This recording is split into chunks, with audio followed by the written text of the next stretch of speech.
Hey everybody, it's Abishur Prakash or Mr. Geopolitics. In today's episode of Predictable versus Unpredictable, we'll be looking at the attack in Kashmir and what this means for Asia and the world. Gunmen have opened attack in Kashmir, killing at least 26 people, wounding many others. This is the worst attack on civilians in India since the 2008 Mumbai attack. It's being viewed as a massive geopolitical escalation between India and Pakistan as allegations, as remarks, as intelligence increasingly points to the gunmen being linked to the Pakistani government, to the Pakistani state, or elements within Pakistan itself. This brings India and Pakistan back to the brink. This was predictable for a long time. The last major flare up was in 2019 after militants struck an Indian army base, and this resulted in India launching what's known today as surgical strikes on Pakistani compounds, terrorist compounds in Pakistan.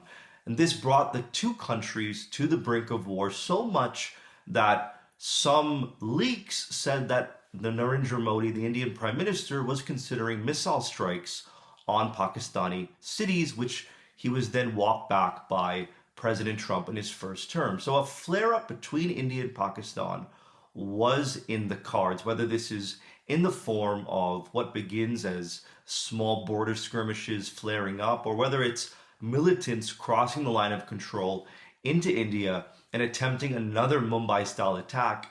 Another flare-up between India and Pakistan, another fight, was predictable. Now the unpredictable, which is, where does India and Pakistan go from here? What does this mean for the India-Pakistan relationship and more broadly, all of Asia? To start with, there is now a big choice in front of India, whether based on the intelligence, based on what's uncovered, whether to pin this attack on Pakistan, on the Pakistani government, or elements within the Pakistani government, or whether to pin this on a militant group that was acting autonomously and independently. If India pins this on Pakistan as a state, whether the military or the government or the intelligence agency, then it will lead to a major clash between India and Pakistan. India may take military action against Pakistan, as India has done in the past. But if India pins the blame on militants who are acting in a very autonomous, independent way, then India will likely take action unilaterally against those militants, push huge resources and manpower to identify and bring these groups to justice. Now, within that second path is whether India will go into Pakistan itself to take these militants out. Because at that point, both of these paths then overlap. India will be entering Pakistani territory to take out militants who may have acted either unilaterally or who may be linked to the Pakistani state. So that's the first big gray area, and the first big unpredictable dimension, which is who will India pin the blame on? Flowing from this is whether the world can withstand another conflict. Already there's a war in Europe, there's a war in the Middle East, and there's great concern whether a conflict between Israel and Iran is about to take off. There's rising tensions between China and Taiwan. There is no real rapprochement between the US and North Korea, meaning the Korean Peninsula remains on razor edge.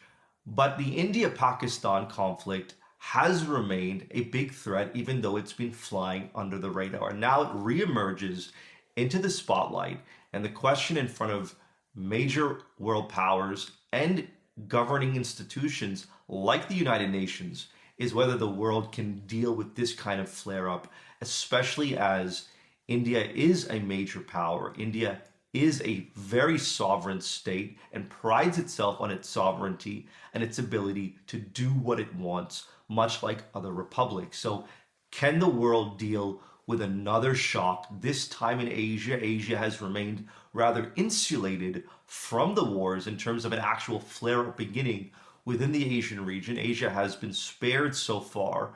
This may change if India and Pakistan collide, if India puts the blame on Pakistan, or whether India puts the blame on militants but goes after those militants within Pakistani territory. That will force Pakistan to retaliate.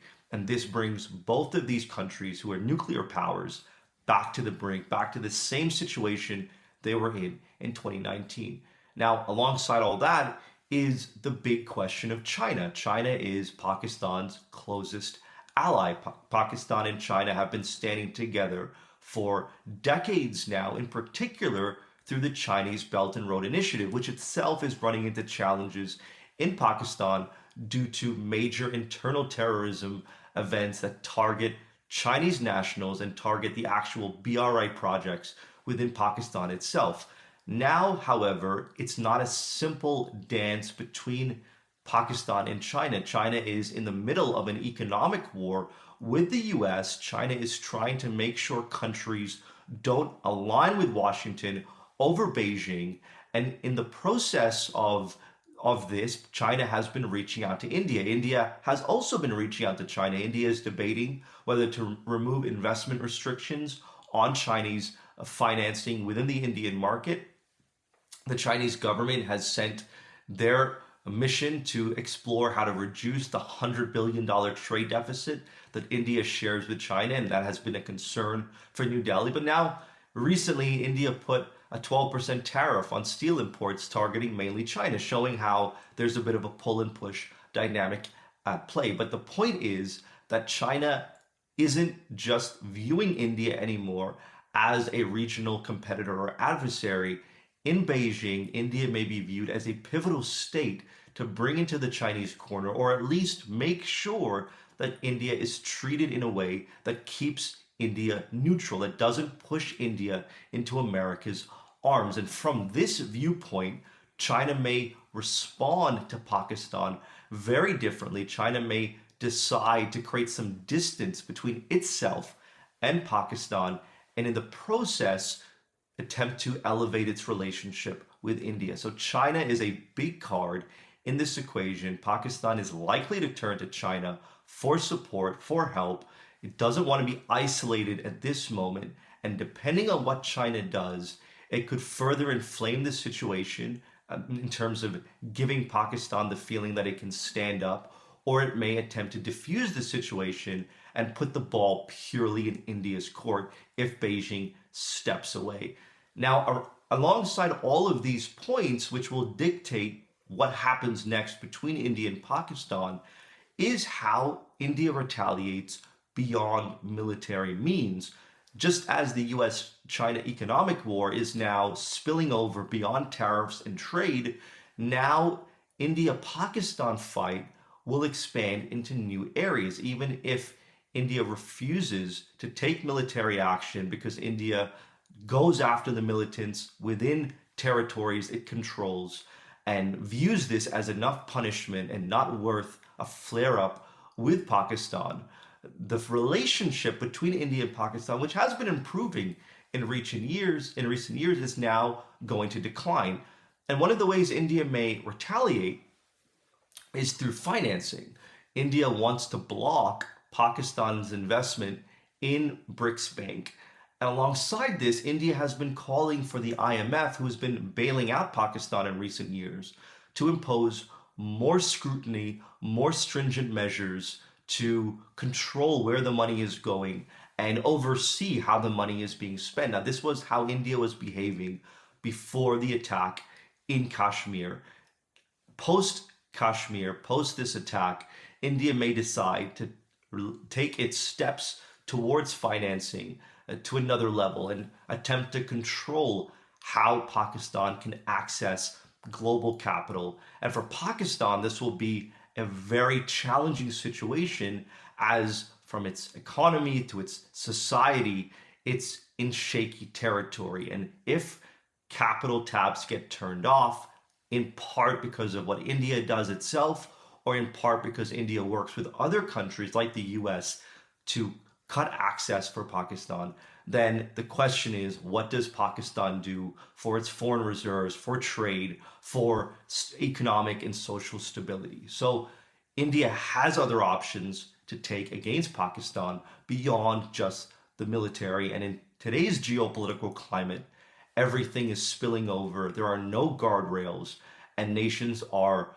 getting bloody in all kinds of unpredictable and unexpected ways. I hope you resonated with today's video insight, with today's episode of Predictable versus Unpredictable. Leave your comments below and talk soon.